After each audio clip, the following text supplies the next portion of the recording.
Hi everyone, let's get into this topic of public services. And public services includes things like public transportation, public libraries, community centers, and mail postal services. These things may be owned by private companies or by the government, which are both private. However, they're open to the public. Okay, so let's get into this. So, once people start to be more self sustainable or fully self sustainable and transition away from society, people are going to need less and less these services.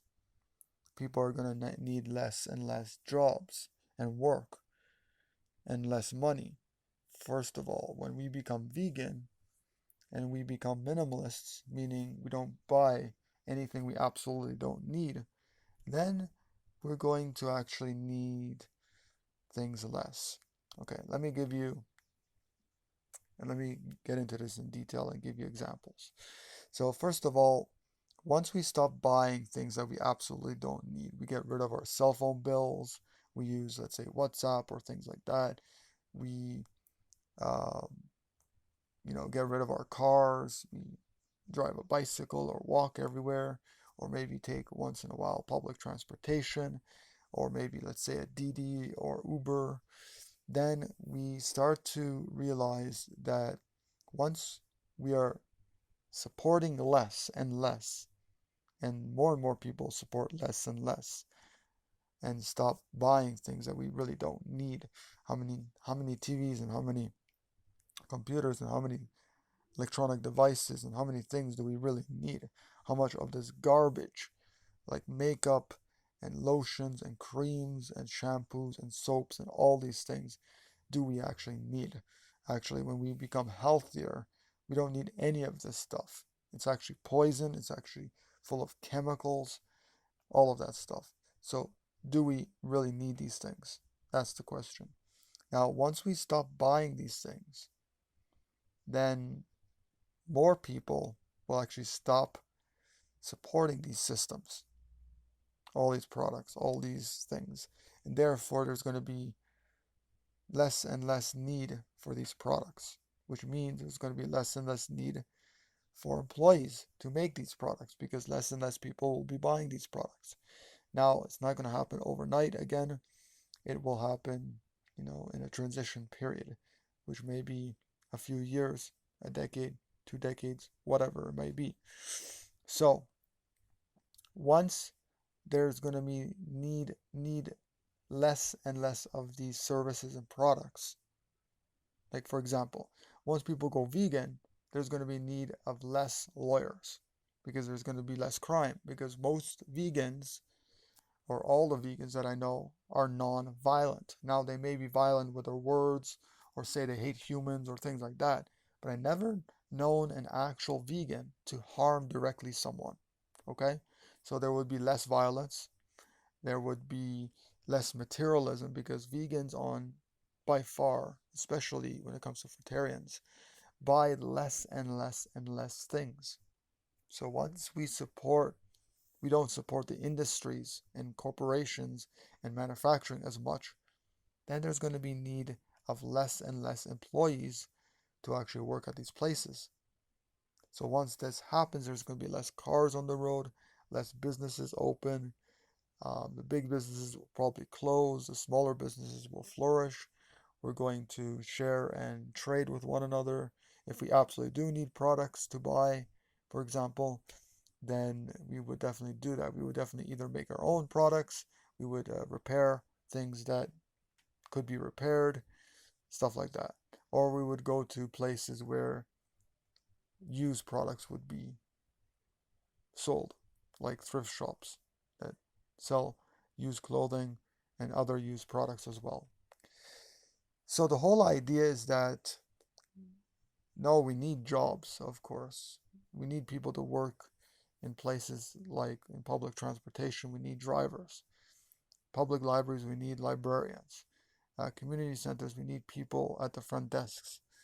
Um, these mail postal services, we need people to deliver mail and postal services. We need people to deliver our mail.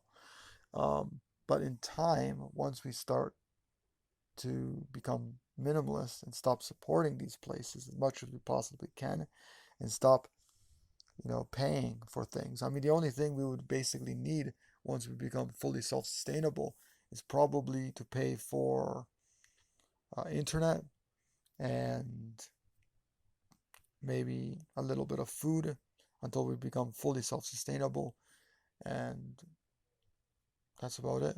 I mean, we would have our home, we would have our land, it would be all free because people would band together and demand that we exercise our birthrights and we challenge and we make a stand to the governments and police force, and we tell them, no, look, we are sticking together.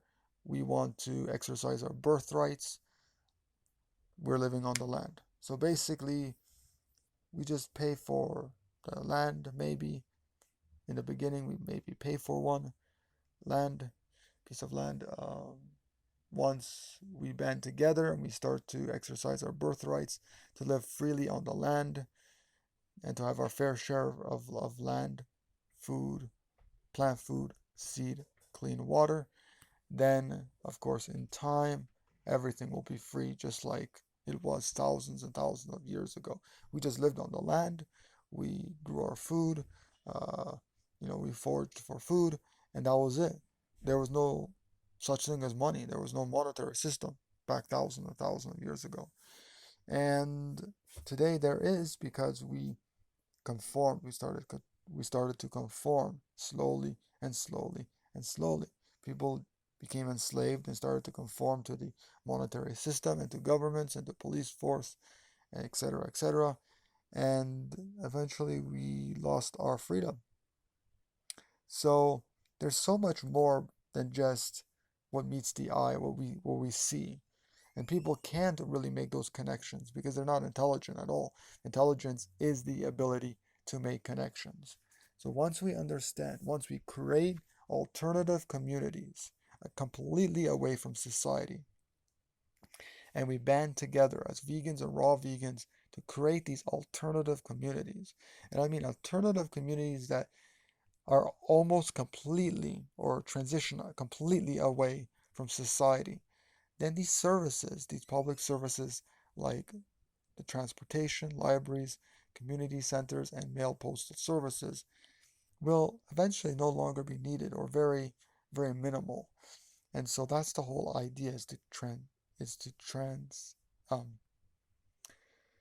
transition to an alternative veganic homesteading community. A veganic meaning using no animal inputs while gardening or no chemicals while gardening, um, using animals for nothing, no domesticated animals for anything that benefits us. So if we have dogs and cats, they roam freely in nature just like they're supposed to, and let nature take care of the free roaming animals. And then once we start to work together as vegans and raw vegans and to exercise our birthrights and to take a stand against governments and police, then, I mean, in the beginning, many people might end up in jail and prison, but that's the price we pay for trying to exercise our birthrights. So again, our birthrights is to live and move freely anywhere on the earth with our fair share of land. The second one is our birthright to individual human sovereignty or self-ownership. The third one is our birthright to seed, plant foods, and clean water. Fourth one is our birthright to our privacy and private property, and our birthright to be nude. So if you go to our forum at World Vegan Community, peaceful-village.com/forum, all the links will be down below in the description. But if you go there, you will definitely see the birthrights there, and you can learn more about that.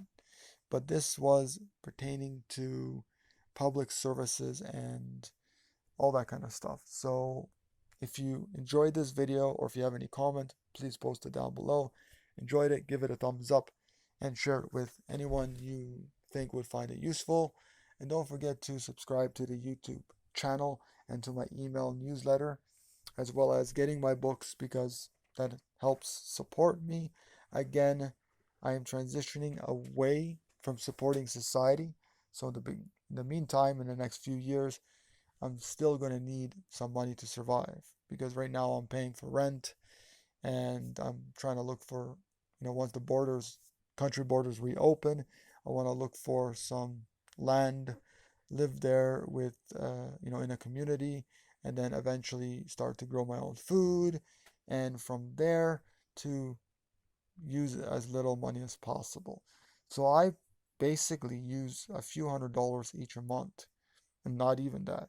I mean, I use basically between $10,000 and $15,000 per year, not even that amount.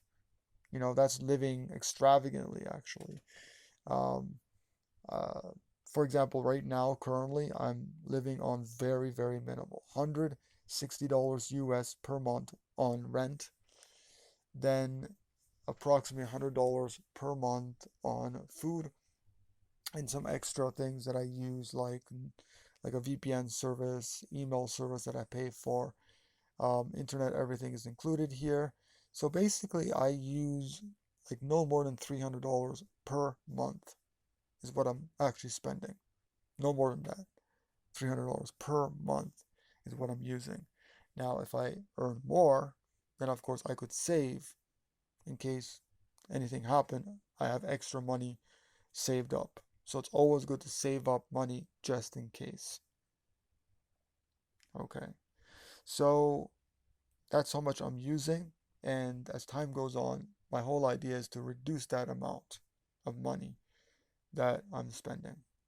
So to try and find something cheaper to rent, um, try to find, grow as much food as possible so that my expenses can reduce, all that kind of stuff. So this is the video. Thank you for joining me, everyone. Don't forget again to give it a thumbs up, share it around with all your friends and family, and anyone you would find that would find anyone you think you would find it useful, as well as subscribing to my email newsletter and to my YouTube channel and get my books as well. That's about it, everybody. Thanks for joining me. I'm Michael Landfield. Take care.